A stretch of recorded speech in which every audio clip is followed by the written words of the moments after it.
What's up everybody, welcome back. I hope you're having a wonderful day, and today we're going to review Boruto Chapter 55. So let's get started.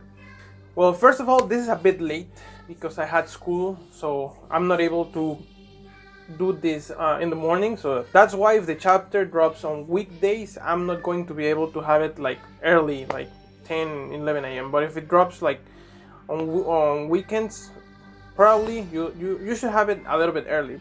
Okay, let's start the chapter. First of all, I want to clarify some stuff.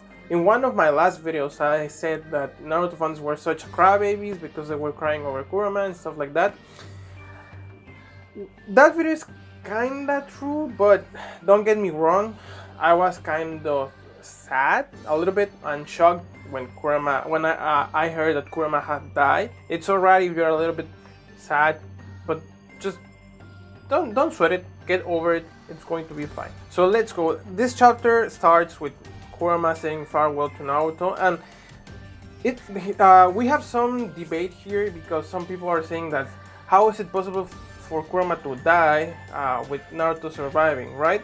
While it's true that when a Jinchuriki it's extracted out of the host dies, apparently what happened here is that, okay, let's imagine that we have a time bomb, right? We want to defuse it.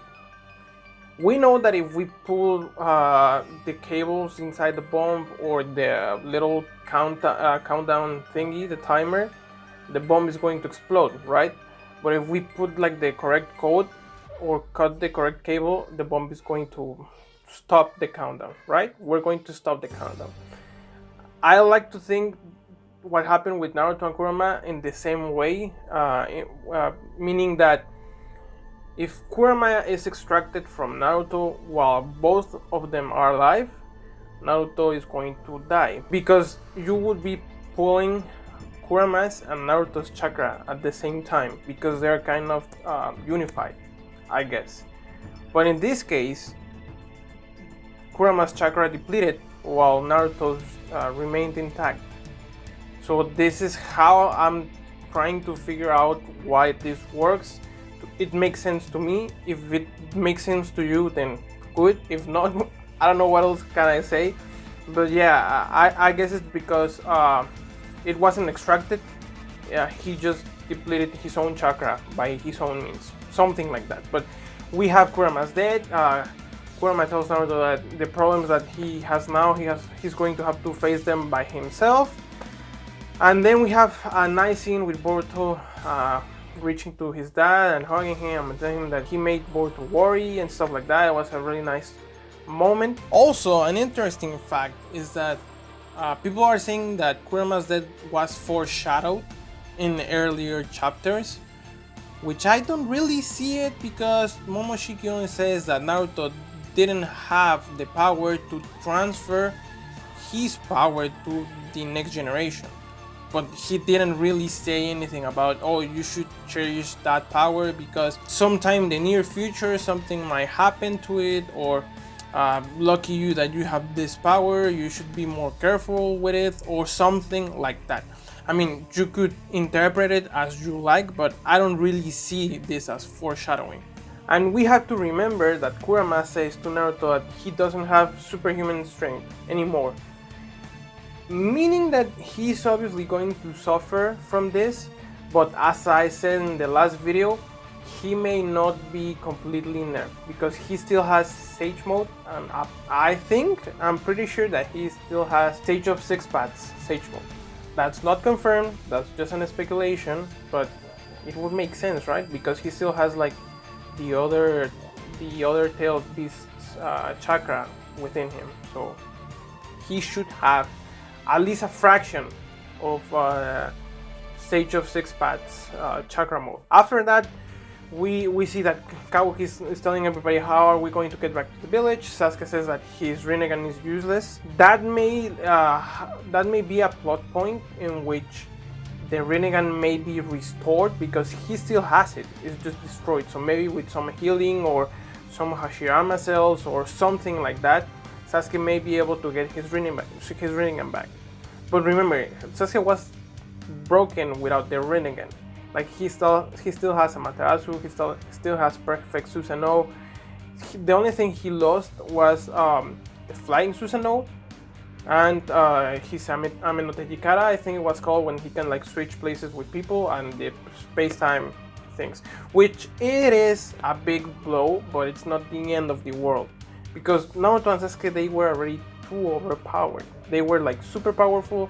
You have to consider the fact that Jigen was not a perfect vessel for Isshiki. So imagine what would have happened if Isshiki would have resurrected in a perfect vessel like Kawaki. It would have been like the end of the world, basically. So it is not really a nerf. It is sad a little bit, but it is not a nerf. It was something necessary, and they had to sacrifice some stuff in order to win this fight. Then we see Sasuke telling Boruto that it's not his fault that the Rinnegan got destroyed. They already had the resolve to die in this battle, and that he should just get on with it and open the portal. Then we see Code next to the Tentacles. We knew that Code was watching over it, making sure that everything was fine, that nobody came to, I don't know, kidnap it or kill it, exterminate it, I don't know, but he was there as like a bodyguard. And we see that Code is just looking at his left arm, and then it is revealed to us that he has a white karma. Then we see the white karma activating, which is kind of an incomplete version of the karma, right? The black one, it's going to be for a perfect vessel. The white one is going to be an incomplete one, maybe just the raw power without the Otsutsuki information. That's why it didn't erase itself, because it didn't have any Otsutsuki information with it, just power, raw power. And then we see the white karma activating, and Isshiki comes out and says to Code, you, my beloved servant, my most loyal one, I want you to inherit the will of the Otsutsuki. I was betrayed, and now my soul doesn't have any place to go, because all the other karma were erased, because I was forced to use Jigen's karma, Jigen's body. And then Code says, I'm humbled that you are appearing before me, right? But this karma is not a complete version. It's just like an incomplete karma. What do you want me to do? Code says that he was not able to become like Kawaki, which is kind of cool, because in the anime right now we're seeing that Code kind of wants to be Jigen's favorite, right? And you're going to be seeing it right now. But we see that Delta tells Code that Jigen has a favorite already, which now we can infer that it's Kawaki, right? Because at first I thought it was going to be Kashin Koji, because we know that Jigen sent Kashin Koji to investigate the whole incident with Ayoooo and the whole incident with the airship and stuff like that. But now with this chapter, we know that Delta is referring to Kawaki, with the fact that Jigen prefers Kawaki over Code because Kawaki is a perfect vessel, unlike Code, which is an incomplete vessel, a fake vessel. Then what's interesting is that Isshiki it's saying that the will of the Otsutsuki should not die, which is because they have been evolutioning for thousands of years, and they have devoured planets, which would mean that maybe the remaining Otsutsuki that we saw on, I don't remember which chapter, but when we knew that there was another Otsutsuki that came with Kaguya, apart from Momoshiki and Kinshiki, and apart from another pair that we don't know who they were because that wall was destroyed, maybe those three pairs were the ones assigned to this particular solar system. This is just pure speculation. I don't really know, but it would make sense if this is the case. But anyways, the important thing is that Code has to make sure that the will of the Otsutsuki, which is devouring planets and continue evolution, should go on as always. And then here's some interesting thing. Code says, okay, right, I'm going to do it. What do you want me to do? And Isshiki tells Code, you should feed either Kawaki or Boruto to the Tentacles. That way, it will grow a divine tree, and this divine tree will have a record of every single person that has been in planet Earth, that has died there, and all that DNA will be inside the chakra fruit, which may be a little of a long shot, but maybe in the future Isshiki could be resurrected using that DNA. Kaguya did not die in Earth. She died. She didn't die. She was sealed in her own dimension, right? Hagoromo, I don't think we really know. Oh well, he died on Earth, so maybe, in a way, they're going to use this chapter to revive Isshiki and Hagoromo, or Isshiki or Hagoromo in the future. We don't know, because it says clearly in the chapter that says, "It is the crystallization of a planet's life. It shall contain everything, a record of all life that ever lived and died on this planet, including me." Wow, if this happens, I don't know, man, because as I said, Isshiki with a perfect vessel, it's a force to be reckoned with. This is a possibility, which I don't see that probable, but based on this information, it may be possible. And then, well, we already discussed this in the latest spoiler kind of review, when Isshiki tells Ko that then after the chakra fruit bears, after the divine tree bears the chakra fruit, he should eat it. That way he can upgrade himself and then continue devouring planets, continue devouring chakra fruits, and eventually he should become a god. Which maybe the Otsutsuki god, maybe just a reference to some almighty, all-powerful being in the universe. We see all the eyes that could be some Jogans, we don't know. So now we see that the Otsutsuki are capable of increasing their power in order to become like a god, like something else, like an upgrade, which is kind of cool, because we may see maybe some other Otsutsukis in this different power level. Maybe Boruto is a descendant, or maybe Boruto has a fragment of a godly power, which is the Yogan. If these are Yogans, we don't really know.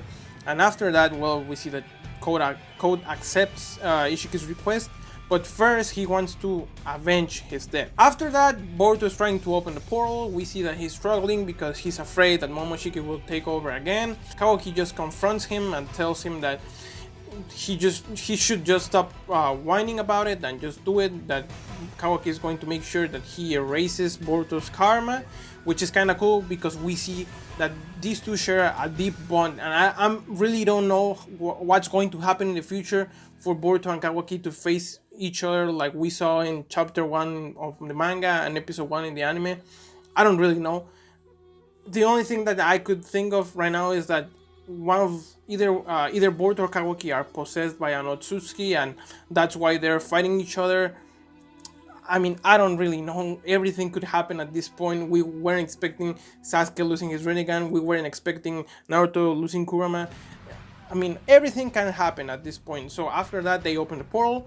Shikamaru gets notified that they're there, that there's no sign or trace of the Otsutsuki. Then Amado is shown thinking about some stuff that we don't know, like maybe he's plotting something, and Sumire is a little bit preoccupied, and she notices that Amado is lost, is in his own little world.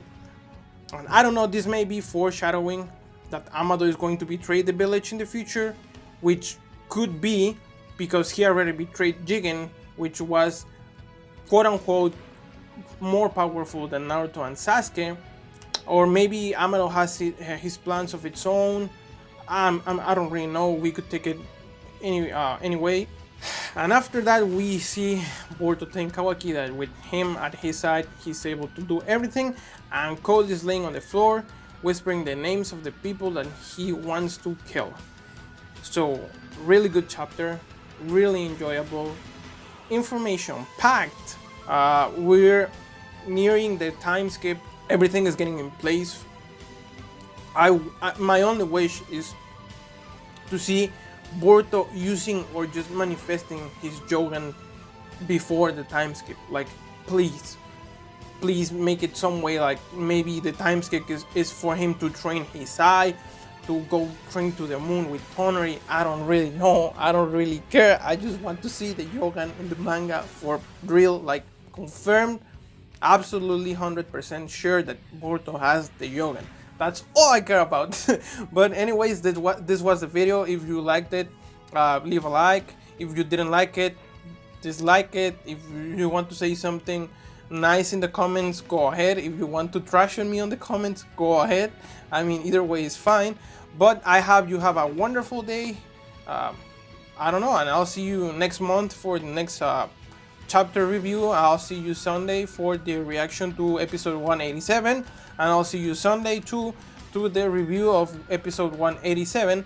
And I'm going to be uploading some content related to different series like Black Clover, Jujutsu Kaisen, Attack on Titan, My Hero when it comes out, maybe some reviews, some countdowns like the best openings of this season, the best endings, which shows were interesting to me, which ones were not, which ones am I looking forward next season, something around that area. So have a nice one. I'll see you soon. Bye.